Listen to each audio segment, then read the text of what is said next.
Hey guys, and welcome back to the channel. Today's episode we're going to be working on the Jeep. As you can see, we are going to install some fuel cell, water cell mounts, and that's what's in this box.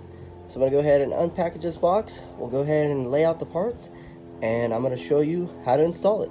Stay tuned.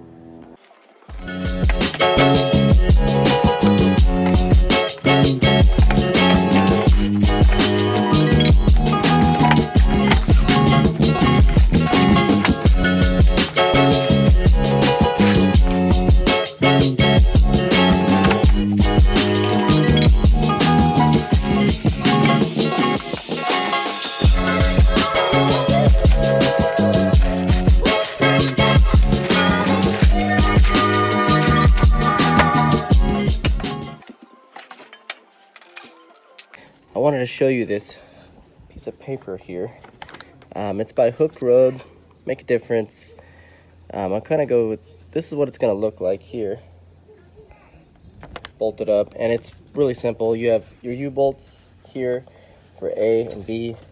You're going to need a wrench, and it takes about 30 minutes. One person needed, and it's pretty self-explanatory. If you can see the picture, you can pretty much get it.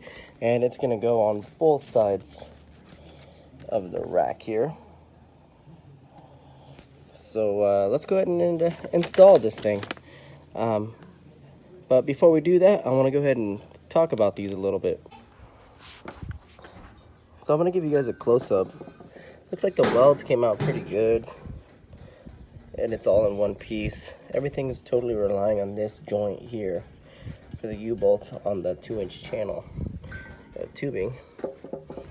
But other than that, this would be passenger side. The ratchet strap is kind of cheesy, but it'll work. And it's got some slots to choose from. But other than that, and it looks like there's a lock, some kind of slot here for locking or to tie off to. Other than that, the only thing I dislike about them is that they're heavy. I'd like to see these in aluminum, but you're gonna pay twice as much. Other than that, I'll just spend a minute showing you a little bit more about it. Here's your hardware. Got some rubber for protection,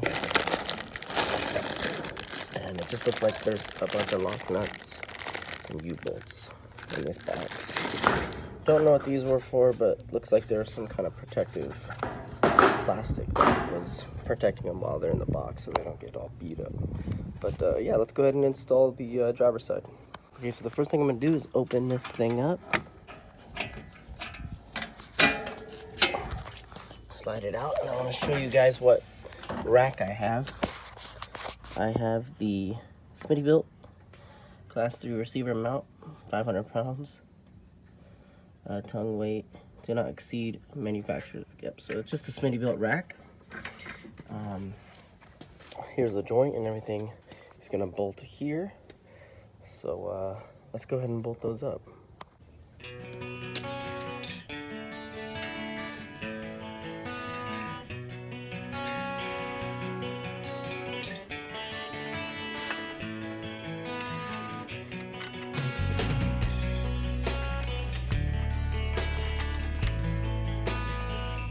So I just slip the bolts through like this, and now I'm gonna hold it up.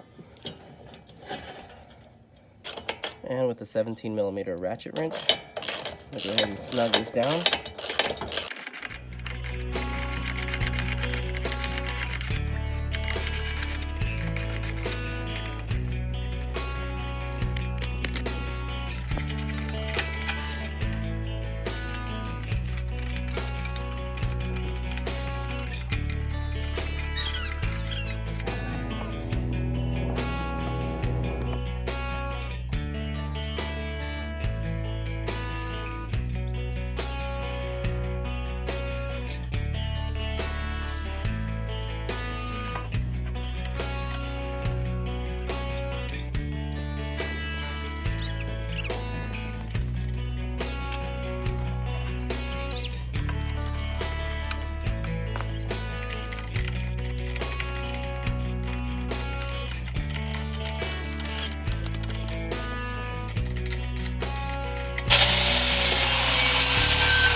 Okay guys, so we've got it mounted.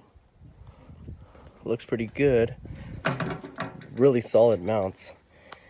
And as you can see, the 2 U-bolts cinched down pretty good on that 2-inch tubing. And this side as well. And I like how it clears perfectly the tail lights. Now I was gonna fab these up myself, but for $100 you can't beat this. And it was a pretty quick install, less than 30 minutes. And got the water cell, 6-gallon, fuel cell, 5.5. And yeah, I'm pretty excited to be using this on the trail this summer. I'm gonna show you one other little thing I got going with a shaker siphon. Okay, so another cool thing I thought with having the gas tank on the driver's side is I can use this shaker siphon. Remove the cap, and then basically there is a marble at the end with a spring inside this copper fitting. And when you shake it in here, it creates a vacuum and pushes fluid through this tube. And then basically I'll just fill up my fuel tank by transferring fuel from the cell over to my tank, and without having to physically remove the tank to transfer fuel to maybe a chainsaw that I'm having on the trail, or you know, another dirt bike or whatnot. So I thought that was a pretty cool idea, using the shaker siphon to, and then if I have 2 shaker siphons, which, you know, I picked this up for about $10. If I get 2 of them, I can use one for the water as well.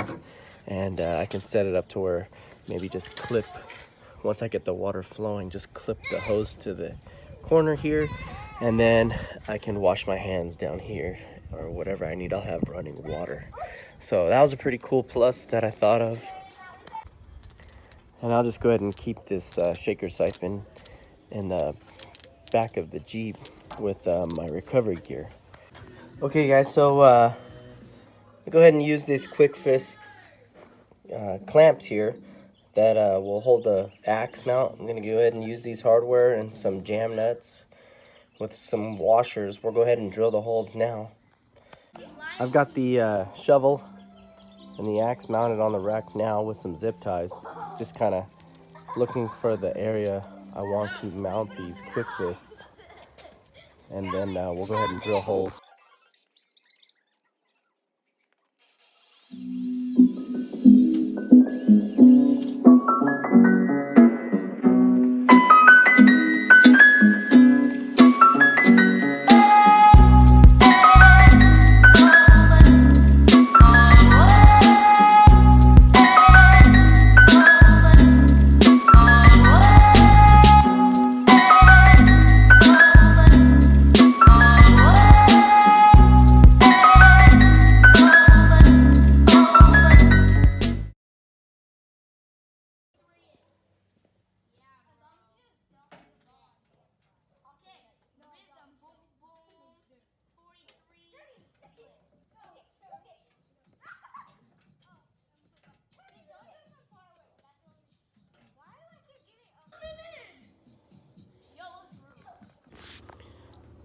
Okay guys, that's gonna wrap it up for this video.